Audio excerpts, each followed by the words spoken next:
the U.S. Transportation Secretary, Pete Buttigieg. Secretary, good to have you. Thank you for joining us. Good afternoon. Thanks for having me on. It sounds like it could have been a lot worse. To quote Governor DeSantis, it was bad, but not the worst case scenario. Some relief with that. But, man, quite a repair job to go through, right? That's right. This is a major impact. Thankfully, some of the worst case scenarios that we were preparing for yesterday did not come to pass. And I do think that people paying attention to those evacuation calls probably saved a lot of lives. But we do see a lot of impacts, whether we're talking about roads, airports, or ports. And right now we've been working closely with Florida's DOT to support their work to address that. Last I heard, FDOT's got about 150 people out doing inspections. Now, the interstates are up and running. The major bridges in and out of Tampa also up and running, including the Sunshine Skyway Bridge. There are, though, some smaller roads or bridges that still need attention, or, sometimes you'll have a road or a bridge that looks okay to the naked eye, but after it's been submerged or impacted by a storm, you need to check it out to make sure that it's in good shape. So that's exactly the kind of work that's going on. Airports, as you've reported, including Tampa, either opening or on the road toward opening. FAA is going to do everything we can to help with that. And then watching the ports very closely, especially Port Tampa Bay, which is so important really to the whole state of Florida. A lot of optimism there that it can be brought back online in short order, but many steps need to happen first to make sure that it's safe to do so. There were always some, and in every hurricane and storm, you see this, Secretary, so I'm far from critical of this, but a lot of gasoline stations running out of fuel. The governor, was trying to address that, said it wasn't for lack of fuel, but finding the man and the power to get that to them. And a lot of these are contractors who had other obligations, and they were spread thin. But bottom line, it couldn't be addressed. And even to this hour, sir, we still have problems getting fuel to those stations. Is that, with every storm, we find some logistical wrinkle that has to be ironed out for future storms. What have you learned from this one? Yeah, that's certainly something that can happen. It's happened in this case, and as the governor indicated, it seems that this was less a matter of the supply chains being disrupted and more a matter of the spikes in demand that were created by everybody getting ready or being concerned about what might happen. Then you look at the gas stations; some of them may be closed or damaged directly. Some of them not damaged, but still waiting on that supply to come through. As I understand it, the state has taken efforts to provide police escorts and other ways to help tanker trucks get in, and of course, the sooner that can be rebalanced, the better. But again, one bit of good news here, Port Tampa Bay accounts for about 40% of the liquid fuel coming into the state of Florida. So if they had taken a direct hit, if that had damaged or destroyed the terminals or the docks, that could have been a major impact to Florida's ability to get fuel. As it stands, at least the preliminary indications that I've heard, just speaking recently to the Florida Secretary of Transportation, it sounds like there was not that kind of impact. And of course, they're going through now to make sure things like buoys and navigational aids are there. Coast Guard will be in charge of certifying that it's safe, but the initial indications are that the port will be in good shape, and that's a real relief if you're concerned about those fuel supply lines coming in to serve the people of Florida. Knowing you were coming, Secretary, I was wondering, given the uniqueness of these last two hurricanes, in this area, Helene, obviously Milton. They were big, powerful storms, but their real danger was, in the storm surge and some of the other issues that followed, tornadic activity and the rest. And it reminded me that some of our most lethal storms ended up not being, high category dangerous storms like Sandy, a superstorm back in my home state of New Jersey, but obviously did untold damage, one of the most expensive of all time.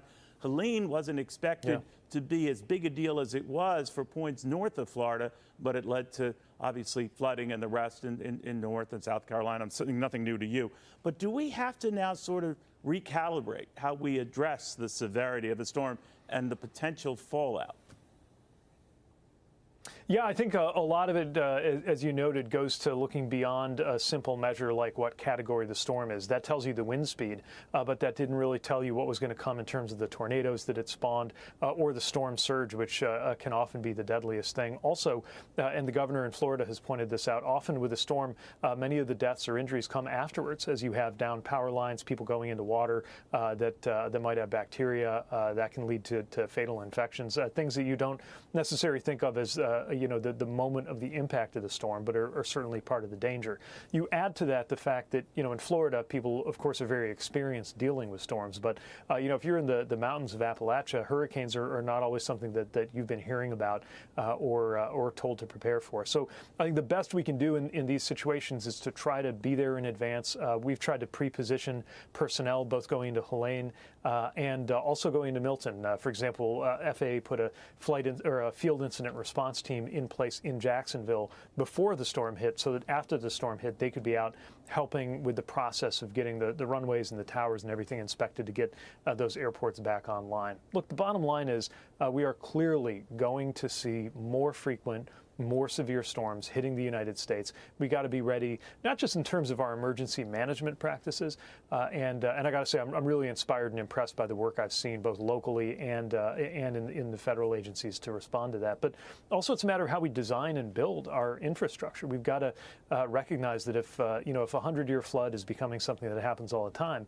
and your road keeps getting washed out, we shouldn't be requiring some community to put the road back the exact same way over and over again. We should be helping them move it to higher ground, and that's one thing we're doing more and more with our funds. But we also get a lot of misinformation, don't we? We get people who say in North Carolina that if you're a Republican, you're not going to get help. If you're a Democrat, you'll get help. I would imagine that does a huge disservice to people working together and scares the bejesus out of others when they believe it.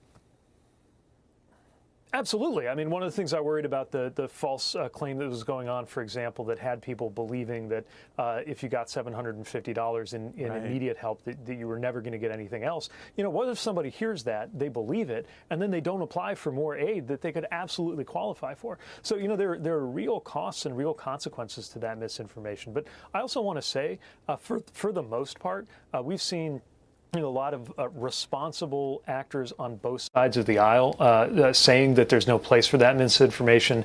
I've been on the phone with Senator. I was talking to Senator Rubio and in touch with Senator Rubio and talking to Senator Scott and talking to mayors, governors of the states impacted by Helene. You would never know from the conversations we're having which ones were Republicans and which ones were Democrats. When I was talking to the FDOT secretary, you would never know that his boss and my boss belonged to opposite political parties. Right now, you got a lot of people pulling together, working to get the job done for people, regardless of how you voted, just based on what you need. Well, Donald Trump said that about North Carolina. Republicans not getting help, Democrats getting help. That was Donald Trump. Yeah, and I think that's really unfortunate because it's just not true. Look, we've got thousands of people in all of the areas that have been affected, and that's just the federal response alone. And, whether we're talking about somebody from the military who's been deployed to help, or somebody from our Federal Highway Administration, they're not checking whether they're in a red county or a blue county. They're checking what's going on with the bridges and who needs comms help and what the immediate needs are and how we can be helpful. So, look, I get it's October. I get there's a lot of politics going on, but what has inspired me is to see so many people working together across different lines, including the state, federal, county lines that are out there, tearing down barriers, getting rid of red tape, because everybody has a job to do. Well said. All right, Secretary, very good seeing you again. Pete Buttigieg. Just want to allude to something that the Transportation Secretary kindly pointed out on these monies that you get from FEMA. That $750 was money up front for people who can't access ATM machines, that kind of thing. So it wasn't just a one shot, that's it. It's a way for people to get hands on cash they desperately need, not the only money they will ever get or hope to get. But that kind of misinformation gets out there. And whether it's perpetrated by a politician or someone you think is of someone of note and authority, it is wrong, and it is bull, and it cannot be tolerated. We'll have more to this.